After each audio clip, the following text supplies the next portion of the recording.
Scott Morrison to hand down the mid-year budget review. Scott Morrison won't be shelving any of its election commitments despite a deteriorating budget position, as a 50-50 risk of Australia losing its AAA rating still looms. Economists believe there is a 50-50 chance Australia's credit rating will be downgraded after MIFO. Scott Morrison won't be shelving any of its election commitments despite a deteriorating budget position, as a 50-50 risk of Australia losing its AAA rating still looms. But the coalition needed partners in the parliament to help it return the budget to balance. Mr. Morrison will be hoping global credit rating agencies will be just as forgiving when he hands down his mid-year budget review today.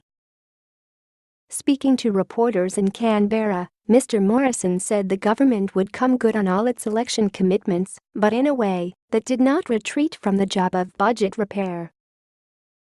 The government could put forward savings measures as we do, but they needed Parliament's support to ensure the trajectory of returning the budget to balance was maintained.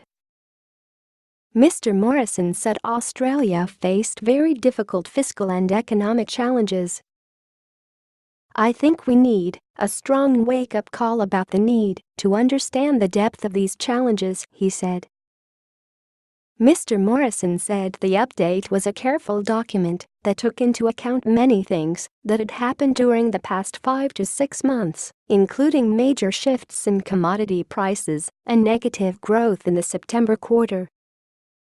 "This shows a very prudent, a conservative and responsible outlook of the Australian economy."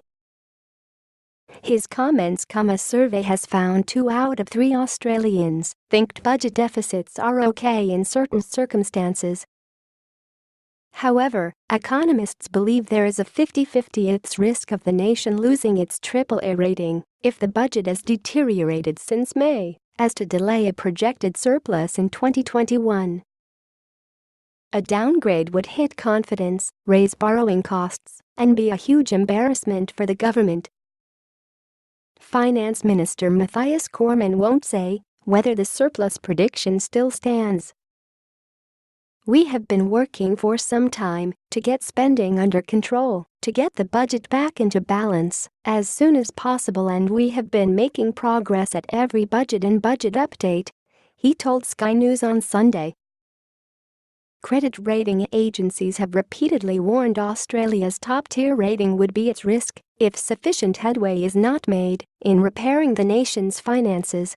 Senator Cormann conceded the potential revenue boost from a surge in iron ore and coking coal prices won't be enough to offset the decline in tax receipts through slow wage and company profits growth.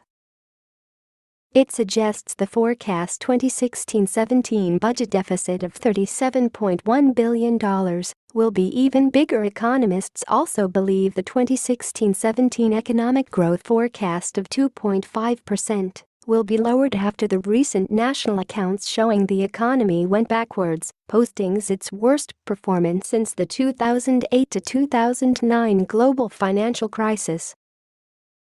A survey by Chartered Accountants Australia and New Zealand found 66% of respondents said budget deficits were acceptable.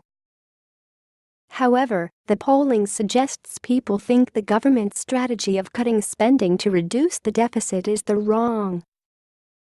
2 in 5, 42%, said it should be addressed by removing existing tax breaks, while just 21% favored spending cuts.